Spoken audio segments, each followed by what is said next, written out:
In the heavy heat of 1865, the bells of St. Jude's Episcopal Church tolled with a solemnity that sank into the muddy roads of Georgia like roots into swamp water. It was a sound that promised salvation, but delivered a cage. Reverend Silas Sterling walked in silence through the low-ceilinged chancel, wrapped in his black broadcloth frock coat, and each step upon the wooden floorboards echoed like a confession he could not bring himself to make. He had not chosen this life of quiet study and repeated litanies. He had been given to the seminary by the decree of his own father, Colonel Beauregard Sterling, master of vast cotton empires in the Savannah River Valley, a man who saw in his son's collar the greatest glory a family of high standing could display. The inheritance of the lands would go to the eldest brother. To Silas fell the pulpit. His young heart, tightened by the clerical stock as if it were a golden shackle, burned with doubts that the hymns of the choir never answered.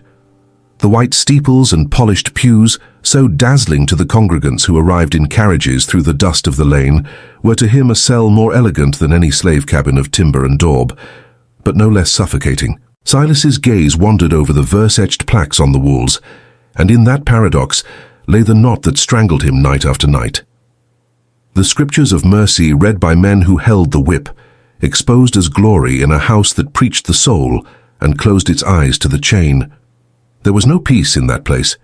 He knew himself a hostage to vows he was not born to profess, and that certainty grew with every dawn, dense as the morning mist that clung to the moss-draped oaks. Among the volumes of theology that filled the vestry shelves, Silas hid abolitionist pamphlets, accounts from travelers about lands where men and women breathed their own air without asking leave of any master. He dreamed of liberty, even if only as a nameless desire without destination, without a face.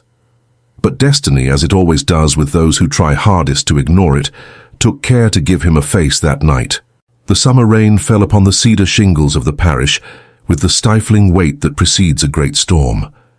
The roar of the downpour drowned out the sounds of the county, the barking of hounds on the ridges, the distant crack of the lash coming from the quarters of the master of Willow Creek, whose lands bordered the church wall, as if cruelty were the natural neighbor of faith. But what no one expected to hear in that early hour was the sound of stumbling footsteps on the porch, and then the sudden silence of a body yielding to the weight of its own exhaustion. Silas had gone out to check the door after the evening service, as he did every Friday. He carried the hurricane lamp before him, letting the yellow flame cut the damp dark.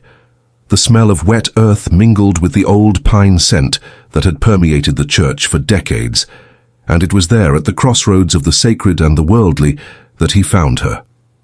A woman lay collapsed by the vestry door, her back a map of raw flesh, her homespun dress torn and soaked with blood and rain. The features of her face were strong and highborn, even in unconsciousness, as if the dignity the world tried to tear from her dwelt in her very bones. Her breath was a mere thread. Slave catchers had passed through the main road only minutes before, with their dogs, their lanterns, and their bullwhips hanging at their belts like ornaments of a festive cruelty. She had escaped by mere yards. But what she did not know was that the greatest danger was yet to come, not from those who pursued her, but from the very decision the man before her would make in the next few seconds. Silas stifled the cry that wanted to escape. He stepped back. The voice of all his clerical training screamed that it was forbidden, that it was a crime of high treason, that hiding a runaway slave amounted to stealing another man's property and dragging his family name into the mire of dishonor. But there was another voice, deeper, that sounded beneath all those words, a voice he had not learned in the seminary, that was in no book in the parish library. It was the voice that Colonel Beauregard Sterling never admitted existed within honest men, and that voice said only one thing: "Come in." Silas pulled her inside the narthex with effort, his arms accustomed to the weight of silver chalices, and not the weight of a human body that resisted flight and almost did not resist its wounds. The aroma of blood mixed with the rain filled his nostrils as he dragged her down the side aisle to the tallow room, a deserted chamber that smelled of rendered fat and the damp of the cellar walls. He laid her upon the sacks that were there, tore part of his own surplice, and staunched what he could staunch with hands that had never done anything of the kind. The heat of that skin burned his fingers in a way for which no seminary prepares a man. The contrast between the reverent silence of the nave and her gasping breath made Silas's heart beat out of time, like a bell that lost the rhythm of the Sabbath and began to ring alone in the dark. When she opened her eyes, she found only shadows and the weak glow of the lamp. Before she could scream, his voice came low and steady. "Hush now," he said. "If the overseer hears, we are both lost." The woman looked around with eyes still clouded by pain and effort, her lips parched and cracked. "Where am I?" she asked in a voice that barely came out. "In God's sanctuary," Silas replied, staying in the shadows so she would not see the face of the man who had gathered her from the floor. "For now you are safe." She observed the dark coat he wore. There was no threat in that silhouette, there was care, and that was more disconcerting than any shackle she had felt on her skin. Something changed that day, or rather, Goo night. A life was divided into a before and an after, without either of them yet knowing what that meant. Before we continue, we must pause for a moment. What you are hearing is not just a story of forbidden love. It is a story about what happens when two human beings, imprisoned by different but equally cruel systems, recognize in each other the same thirst for freedom that the world spent a lifetime trying to stifle. We give life to the memories and voices that never had space, but which carry the wisdom of entire generations. If this narration is reaching you now, subscribe because there is much more to tell. The woman's name was Cassia, enslaved since she was born on the lands of the master of Willow Creek, daughter of a Gullah woman named Zora and a father whom the Middle Passage had scattered to lands she never knew the name of. She was 23 years old and carried on her back not only the marks of the whipping post from her last punishment, but all the memory of a people who knew how to survive when the world gave no other choice. Her mother had taught her the roots. The quarters had taught her silence. The post had tried to teach her how to break, but Cassia was made of a substance that does not break, only bends for an instant before returning to its plumb line. Silas treated her wounds in silence during that first night, and in the nights that followed. He brought her corn pone hidden under his cloak, weak and bitter coffee, and salves of herbs he gathered secretly in the churchyard when the sexton, old Amos, was asleep. Every step he took toward the tallow room was a calculated risk of defrocking, of scandal, of prison. And each night, the risk felt a little less heavy because the alternative, the world where he let that woman die of neglect in the narthex, had become unbearable to imagine. Cassia spoke little at first, observing him with those eyes that seemed to measure everything around her, with the precision of one who learned early on that survival depends on knowing who is who before opening one's mouth. But slowly, the questions arrived, one per night, slow and steady, like one who plants a seed and waits to see if the soil accepts it. "Who are you?" she asked one dawn while the wind rattled the shuttered window of the room. "That you defy the laws of the masters?" Silas hesitated a long moment. "I am but a shepherd of souls," he replied at last, "bound to duty and obedience." She answered with a clarity that left him breathless in his chest. "It ain't the Holy Ghost living in you, preacher. It's a life wanting to sprout." Silas pressed his prayer book against his chest, like one seeking an anchor. But the anchor had broken in that instant, and both could feel it, though neither yet had the courage to name what was happening within the walls of that room of timber and tallow. The housekeeper, Mrs. Gable, a widow of 70 who lived in the shadow of the parish house and made other people's judgment her own occupation, had noticed the preacher's nightly absences. She noticed the disappearance of bread and water jars. Her hawkish eyes, trained in decades of moral vigilance in service of a religion she had reduced to the size of her own fear, would scent scandal where others would see only a young preacher's forgetfulness. Silas began to feel the pressure of that gaze during the services, but what worried him most was not the housekeeper. It was the discovery he made each night upon opening the door and finding Cassia a little stronger, a little more present, a little more whole in that body that violence had tried to diminish. This decision to keep returning would have consequences he would only discover days later, when the circle closed around them like a rope around a neck that had no way out. One dawn, when the fog descended from the hills and covered the yard with a veil of dense moisture, Silas approached Cassia to change the bandages on her back. The smell of medicinal root mixed with that of old wood and burnt wick. The heat of his fingers against her skin was different from that first night, less the urgency of a medic and more the consciousness of a man, and it was exactly that which frightened him and which he could not stop. Cassia took a deep breath. "Do you fear me?" she asked without looking away, "or what your heart is saying?" Silas stepped back, his hands clasped. "I fear the judgment," he replied in a voice that was barely heard. "Not you." The silence that followed was more sacred than any sermon he had preached in that white-painted nave. The scent of blooming cotton came through the barred window of the room on the warm mornings of November, when the plantations of the valley exhaled that sweet perfume that disguised the sweat and blood of enslaved labor. Cassia recovered faster than Silas expected, and that was both a relief and a danger.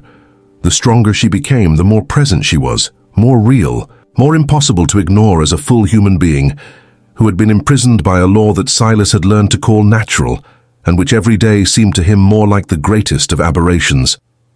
Looking at her leaning against the straw with her eyes lit by the oil flame, he felt what he should never have felt, and he could not call it anything other than liberation. "You're wasting away in the midst of these stone saints," she said one day, looking at him with a frankness that no theological argument could rebut. "You don't deserve this cage." He looked away, clutching the cross at his neck. "Don't speak so," he whispered. "The bishop watches me." Cassia approached with caution, her shoulders still aching but her voice firm. "And what if it's the Lord who brought me here to set you free, preacher?" That phrase echoed through the nave of Silas's conscience for days on end. In the services, his voice faltered at the litany like a flame in the wind. In the confessional, he heard the sins of others while carrying his own, with a weight that the absolution he gave others did not touch. "With all due respect, Reverend," Mrs. Gable told him after a particularly distracted morning prayer, "your spirit is lacking. Your countenance betrays those who give themselves to the tempter." Silas bowed, dominated by the guilt the church had taught him to recognize and carry like a garment. "Only excessive vigils, sister," he replied, but deep in his chest the certainty grew like a sprout pushing through stone. It was not the devil speaking to him. It was life pulsing through the eyes of an enslaved woman who faced him without fear and without plea. One afternoon of thin rain that painted the stones of the lane a dark color, while bringing her food, Silas found Cassia standing for the first time since that night of her arrival. Her upright body showed the strength that the heavy work of the cotton fields had built over years, and that the post had tried to destroy in hours, but failed. She gazed at him with those eyes that did not ask permission to exist, and did not retreat before any hierarchy men had invented. "You tend to me like I'm a saint," she said, "but your eyes search for the woman, don't deceive yourself." Silas backed against the worm-eaten wood of the wall, feeling the roughness of the timber on his back. "I cannot," he murmured. "I cannot betray my vows." She raised her hand without touching him, but so close that he felt her heat in the narrow air between their bodies. "Why do you deny your truth, preacher?" "Because if I give in, there won't be an altar left standing." The silence was cut only by the wick of the candle consuming itself millimeter by millimeter, patient as the time that awaited them on the other side. Cassia leaned in but stopped a breath away. "Show me who you are outside that shadow," she said. Silas closed his eyes. His chest was exploding with a pressure that his vows could no longer contain. He took his own hands, slow as one who fears the gesture, to the high collar and the dark coat that had hidden the man for years. His fingers trembled like a boy's before the first mystery. With tears streaming freely down his face, he whispered with a voice that was almost a plea, "No. If I reveal myself, we will both be condemned by the inquisition of men." She stepped back, respecting his agony without diminishing it. "Then let silence be our wall," she said. "But even the walls of Jericho fell, preacher. They fell not by the strength of armies, but by the sound of a truth that could no longer be kept quiet." What happened in the week that followed, Silas could never describe in a way that the words fit without leaking over the edges. Cassia had found a clean cotton tunic he had left, and upon dressing in it before him, with the naturalness of one who learned that one's own skin is neither sin nor shame, something in Silas broke inside with a sound only he heard, not as destruction, but as opening. "You were lashed like the Nazarene," he murmured. contemplating the scars that were already beginning to close on her back. "Don't compare me to your God, preacher," Cassia replied, with a quiet firmness that held no anger, only clarity. "My pain is flesh and bone. It was made by the hands of man, and it don't make me holy. It marks me." When he left there that night, Silas touched his own chest with open hands in the dark yard, still feeling the heat she had left in the air. The warm wind of the valley hit the shingles with a sound that seemed a call. He knew he would not resist much longer. The church told him renunciation, his blood cried out surrender, and the black cloth of his coat was the last barrier between two worlds that had decided to collide. The warm valley wind invaded the parish on a night of the new moon that left the yard plunged in a darkness that seemed made for secrets. Silas went down with uncertain steps, carrying cornbread and a canteen of fresh water. He found Cassia with her eyes fixed on the entrance of the room, like one who awaits not a person, but a decision that the other carries without knowing it. "You shouldn't risk your collar for me," she said when he entered. He stopped in the center of the room. "My heart orders more than the bishopric," he replied, and his own voice surprised him with its firmness. Cassia approached slowly. For the first time she dared to raise her hand and touch the dark coat that concealed the man. Silas's breath faltered like a flame in the draught of a door. The silence was so dense it seemed a prayer neither of them knew the name of, but which both knew by heart. With a slowness that seemed to suspend the time in that room of timber and old tallow, Silas took his own hands to the dark fabric, and then, with a gesture that seemed at once an end and a beginning, he cast aside the heavy coat and the stiff collar. Cassia gazed at the young face before her, the fine features of a man who spent years among books and altars, eyes clouded with fear and a passion that no longer fit within any vow men had invented. "You're more human than I imagined," she whispered. He raised his eyes, divided between what he had sworn and what he had become over these weeks. "If this is my sin," he said with a voice steady for the first time in many months, "let it be my only truth." Their lips touched briefly, like one who fears the divine lightning that might come from heaven or from the laws of men, which for those below hurt the same.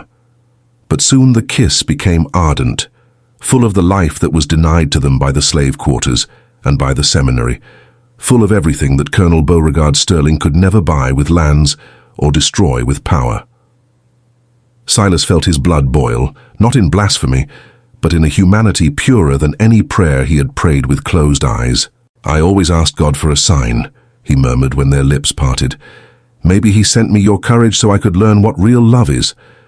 Cassia held his face with the hands that had been marked by iron and were still capable of such tenderness. "And I swear I won't make you regret it," she said. When they parted that night, Silas walked through the yard with the step of a different man. He carried a truth that would never again fit inside a reverend's frock. But what he did not know was that Mrs. Gable had pressed her ear to the crack of the door that same night. She stayed there for a time she herself could not later measure, hearing whispers that her theology had not prepared her to understand.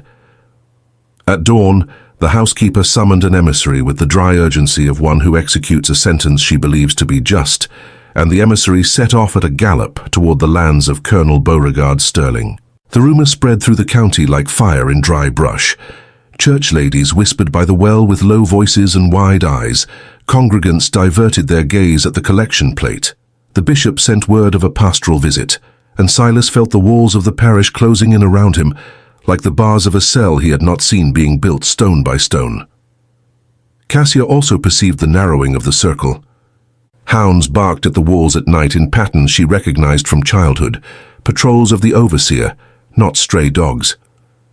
"The circle is tightening," she said one night as he changed the bandage on the last wounds that still resisted. "It's time for me to vanish into the woods." Silas was trembling. "If you go, my soul withers in here. If you stay, we are both hunted." He was caught in a dilemma that grew like a knot of wet rope, tighter with every hour that passed. On a night of intense heat, when the air smelled of hot earth and roasted coffee coming from the big houses on the wind, Silas went down to the room with a new candle and a bowl of pea soup he had saved from the kitchen. He found Cassia awake, her knees drawn to her chest, her eyes open in the dark. I couldn't sleep, she said without him needing to ask. I dreamed of the quarters.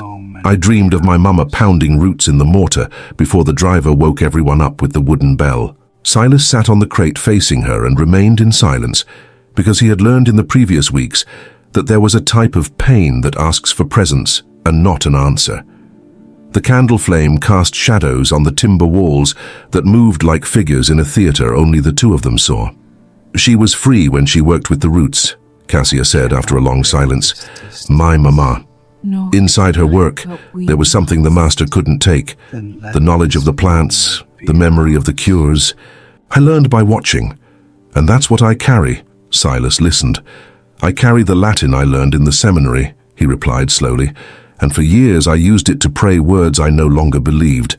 Now I understand that words need life behind them to serve for anything. Cassia looked at him for a long moment. Then we both carry something the world tried to twist for its own ends, she said, and we're both here trying to find out what we're really for. Silas kept that phrase in his chest for days, carrying it as if it were a relic of a sacrament that was in no catechism approved by the bishop. The enslaved people of the region had begun to notice something different in the surroundings of the parish. A housegirl who went to fetch water at dawn said she had seen a woman's shadow in the window of the tallow room. A field hand passing by the wall had heard low voices of conversation and the smell of warm soup where there shouldn't be any. These signs did not reach the ears of the masters.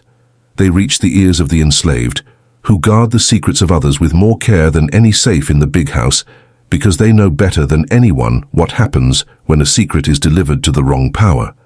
The solidarity that has no name was woven in silence around that room of old candles, and Silas and Cassia did not yet know they were being protected by a web that had begun to be built without their asking.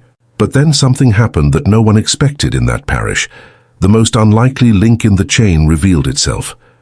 With all due respect, Reverend Silas, Mrs. Gable said one afternoon after the bells, summoning him to the study with the dry ceremony of one executing a sentence. She pulled from her apron a piece of blood-stained cloth she had found in the corner of the room. Do you know what this is? Silas kept his eyes steady. I am a man of mercy, sister. That is no crime. The housekeeper's face hardened into angles that time had calcified. Say that to Colonel Beauregard Sterling when he arrives with his men, and I shall see if your faith saves you from the fury of a betrayed father. The young man's heart turned to ice. There was no more time. The following night, the parish door was broken down with the crash of men who ask leave of no god other than the power they carry at their waists. Colonel Beauregard Sterling's patrollers entered with torches and pistols, without the slightest respect for the ground they claimed to venerate on Sundays. The smell of smoke and whiskey invaded the nave, where the marble plaques looked down without intervening. Silas ran to the tallow room, but Cassia was already trying to escape through the back, climbing over crates toward the barred window with the agility of one who trained all her life to flee. He reached her before the men closed the corridor. He held her hand with both of his eyes saying everything his voice had no time to speak, and then the patrollers arrived. "Do not touch her!" shouted Silas, planted between the men and Cassia like one who finally found the place where he belonged. But number and brutality do not hear reason or collar. They were separated with a violence that does not distinguish white linen from coarse cotton. Cassia's face disappeared under a hood as her hand still tried to reach his in the air. Silas was dragged through the vestry yard, his coat torn, his dignity exposed to the scorn of the planters who arrived mounted with the satisfaction of those who restore the natural order of things. The secret that had united them was now a crime that echoed through the whole Savannah River Valley, and the worst was yet to come. In the county courthouse, under torches that smelled of tallow and ancient judgment, Silas was placed before judges, planters, and Colonel Beauregard Sterling himself, sitting in the highest chair with a face purple, with a rage that was also the shame of a father who raised a son who fled the script. On the other side of the hall, Cassia, chained by the neck with iron that made the same noise as always, looked at him with a loftiness that no iron could bend, because it was from within that it came. The silence of the room was heavy with the hatred of a class that does not tolerate being thwarted, especially by one of its own. The rasping voice of the magistrate cut the stifled air. Reverend Silas Sterling, accused of harboring a runaway, heresy, and dishonoring your family. How do you answer? Silas raised his eyes. They were the eyes of a man who had crossed to the other side of himself and had no intention of returning to what he had been. My vows belong to the church, he said with a calm that surprised even those who expected his immediate breaking. But my heart found its freedom in a woman whom you call chattel. If that is a crime, let the sentence come. The murmurs of hatred ran through the room like a storm wind that has nowhere to stop. The magistrate gripped his gavel with the force of a man who fears losing authority if he does not affirm it soon. Love?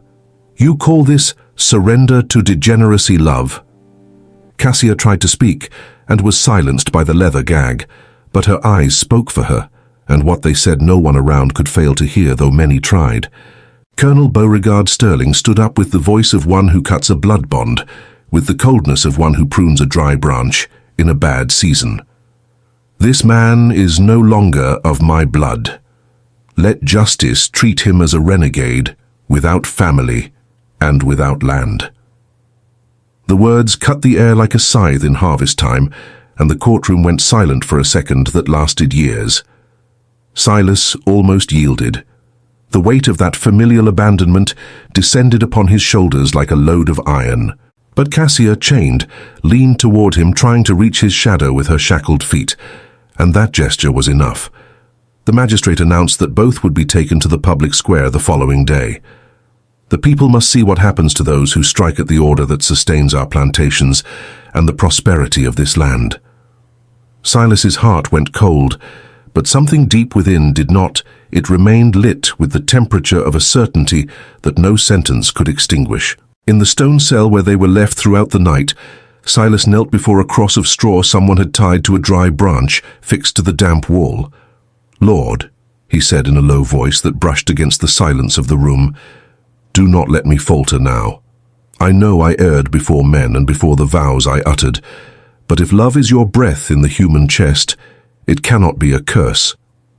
Tears fell upon the iron chains that bound his wrists without him trying to stop them. Cassia, beside him in the wooden stocks, watched him with silent admiration. You are the miracle I didn't expect, Silas, she said, using his name for the first time without the reverend in front, as if the name alone were freedom enough for that night. Even bound, we are freer than all of them together. The next morning, drums rolled, calling the town to the spectacle of punishment. The December sun beat down on the wooden scaffold in the central square, as if the sky itself agreed with what was about to happen. But the sky is indifferent to the laws of men, and what happened in that square was not what anyone expected, and that none of those present could have foreseen the night before. Silas and Cassia were led to the whipping post, under the insults of the planter elite, who had dressed in their Sunday best for the show, and under the tense silence of the enslaved people who filled the edges of the square with the bodies the law did not permit to be anywhere else. There was a clear difference in the gazes that crossed the square. The masters wanted blood that confirmed the order. The enslaved wanted a sign that proved the order could be broken. Cassia was tied facing the post, her back exposed to the harsh sun. Silas, in his torn and dirty coat, was tied facing her so that he could see her face during the punishment. It was a cruelty designed to bend not the body, but the spirit. The magistrate raised the paper and read the sentence with the voice of one who believes he has the power of God in his throat and the law of men in his hands. And it was here that time changed speed. The first crack of the whip in the air was like thunder without rain, a sound that the whole square absorbed with the body before processing with the mind. The leather cut Cassia's back with a precision that the driver had perfected over years of service to the order. She clenched her teeth with a force that contracted her jaw muscles, raised her gaze to the blue December sky, and made no sound. The second blow hit Silas's back with a violence that tore an involuntary groan from the clergyman, who had never known the lash on his own skin, but it did not bend his body. The white linen of his shirt stained red in a diagonal line. Still, he looked at her through tear-filled eyes. Cassia's eyes found his over the distance of a yard that was at once an abyss and nothing. The driver raised his arm for the third blow, the slow and deliberate movement of one who knows he has the law on his side. And it was at this exact moment that the square changed its collective breath. A child in his mother's arms, a boy of 5 with eyes wide before a scene that did not fit in a child's understanding, asked in a voice no one expected to cut the heavy air of the square, "Why are they beating the preacher who gives us bread?" The question landed in the silence of the square like a stone in a still pond on a windless day. The circles went on opening, slow and unstoppable, reaching the margins where the enslaved waited on their feet. An old man, a drayman who traded goods through the town with his master's leave, and who carried on his back more decades of subjection than any person should have to carry, knelt in the center of the square before the post. He began to pray aloud, in English mixed with the words of the tongue Africa had placed in him, before the trade brought him here. The deep, heavy voice reached every corner of the square. Other enslaved people joined him one by one, then in groups, then in a wave that no one had ordered, and which therefore could not be disordered by anyone. The driver hesitated with the whip raised. The overseer shouted the order to continue, and to disperse the mass that grew at the edges. The whip descended again on Cassia, who instead of bending, raised her voice with all the strength her body still had. "That lash hurts less than your daily injustice. His faith is real and yours is cold stone." The overseer stepped forward to silence her with the butt of his rifle, but the man closest did not let him. He interposed his own body between the iron and the woman, without calculating the risk, because there is a moment when calculation stops. The second did the same, and the third, and the fourth. The cord of enslaved men and women surrounding the square had transformed, without anyone being able to point out exactly when, into a wall of bodies that said "enough" without using that word. The magistrate shouted orders for dispersal with a voice that began to tremble. No one dispersed. The overseer raised his voice, threatening a collective lashing for whoever stepped out of line. And it was then that the blacksmith from the shop on Commerce Street, a man named Gabriel, who had been enslaved in Virginia and bought by the master of Willow Creek 20 years before with the price of a cotton lot, broke through the line with slow and deliberate steps that were more threatening precisely because they were slow. His calloused hands, trained by 2 decades of bellows and anvil and hot iron, raised his voice before raising any object. "No more blood in this square." The clamor exploded on all sides at the same time with the force of something damned for decades. Voices that had learned to be low for survival became a collective roar that shook the windows of the courthouse. The enslaved advanced on the line of guards, who hesitated before a number no law had foreseen, because no law had wanted to foresee it. The magistrate shouted orders no one heard anymore. Colonel Beauregard Sterling, who had stayed in the courthouse gallery to watch the punishment with the dignity of a patriarch, confirming the natural order of things, saw his authority begin to dissolve like sugar in hot water, slowly at first, and then all at once. Stones flew against the galleries.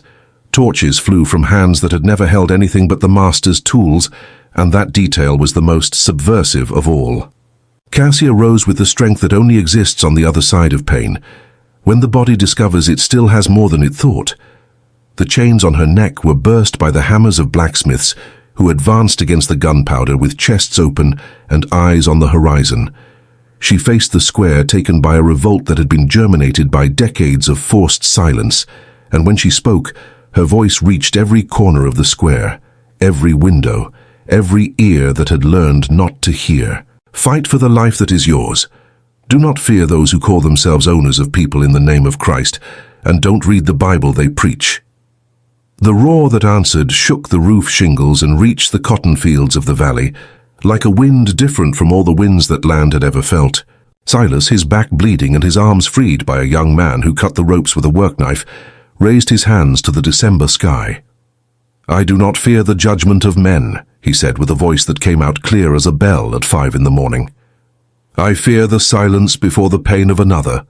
The square paused for a whole instant to drink in those words, and then returned to the movement of the liberation that had waited too long to happen. The bishop, who was arriving in his carriage for the promised pastoral visit, ordered the driver to stop before the square taken by smoke and roar. He stepped down with his vestments impeccable, and stood motionless at the edge of a world theology had not described in any volume he had read.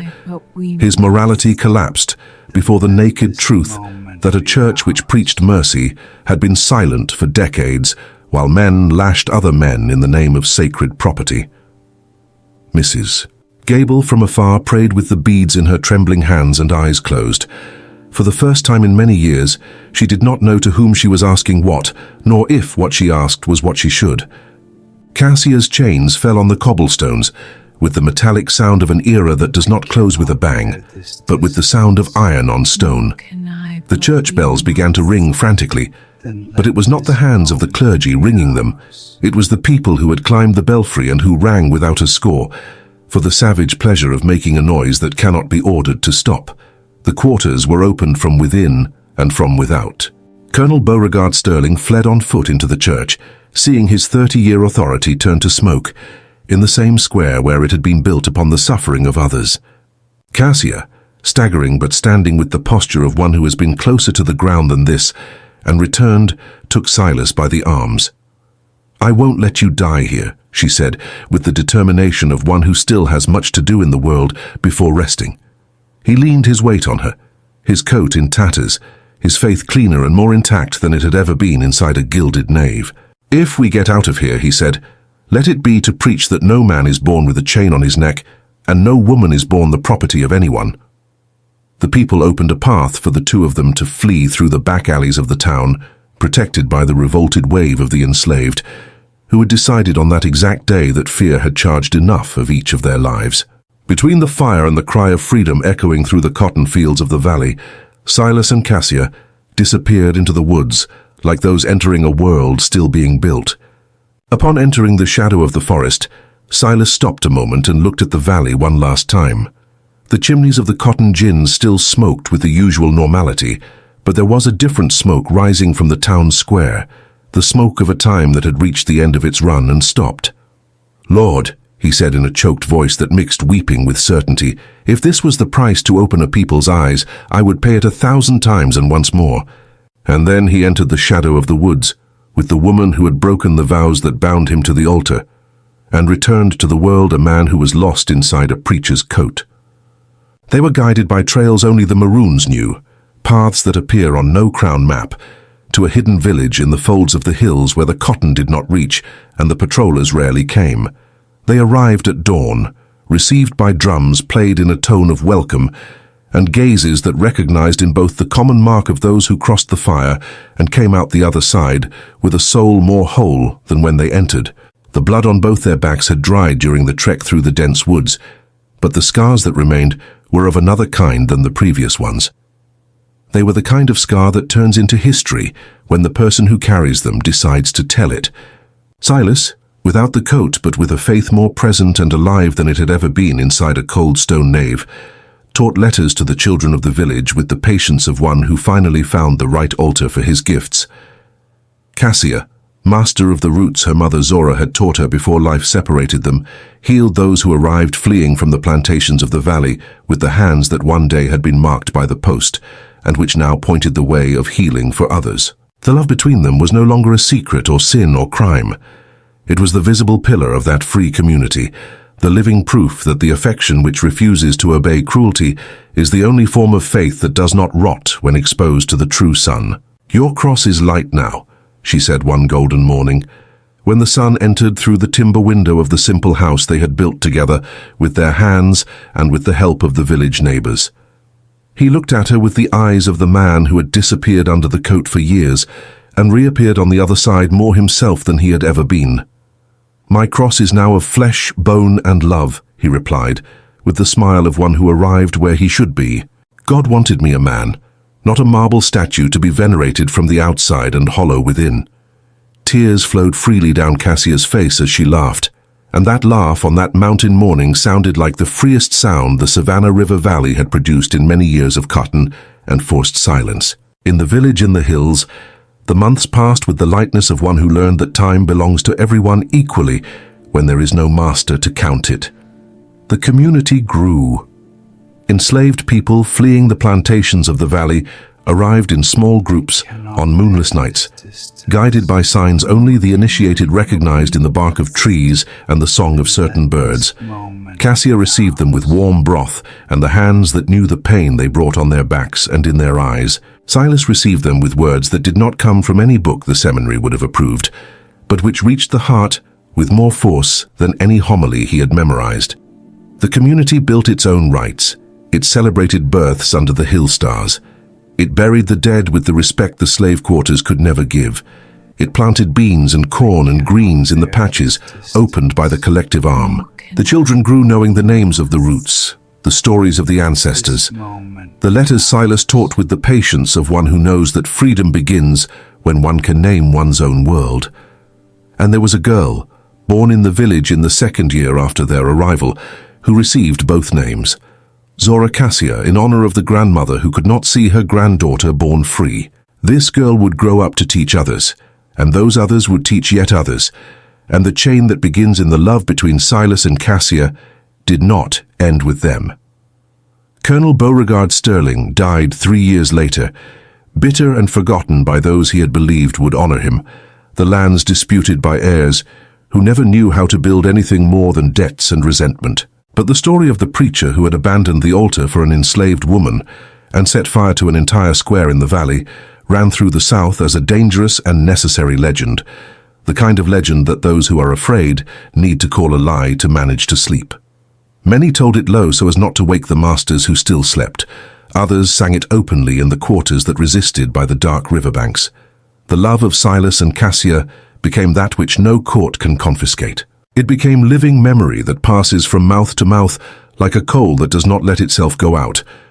Years later, in the small timber chapel of the community that had grown into a prosperous settlement of free men and women with fields and schools and dignity, Silas prayed with hands calloused by the work he had chosen, the kind of work that shames no one. "Lord," he said with his eyes on the window through which the green dawn of the hills entered, "if I sinned by loving, let my penance be to love ever more and with more strength." Beside him, Cassia held his hand with the quiet firmness of one who knows she arrived at the right place, and between their intertwined fingers was all the history this country usually forgets and never stops needing to remember to know who it is. The people saw them as saints of the earth, not the saints of painted marble that Silas had helped polish during years of a vestry empty of meaning. The other kind of saint, the kind that bleeds, that loves, that resists, that survives, that takes care of others with what they have. Together, without titles or frock or chain, they left a mark that no court of this land could erase, even if it tried with every judge it had available. This is the saga of Silas and Cassia, the proof that neither dogmas nor masters nor irons can silence the heart when it discovers its deepest truth, a lesson that crosses centuries like a river that asks no leave of the stone. Religion without humanity is cold stone in the shape of a cross.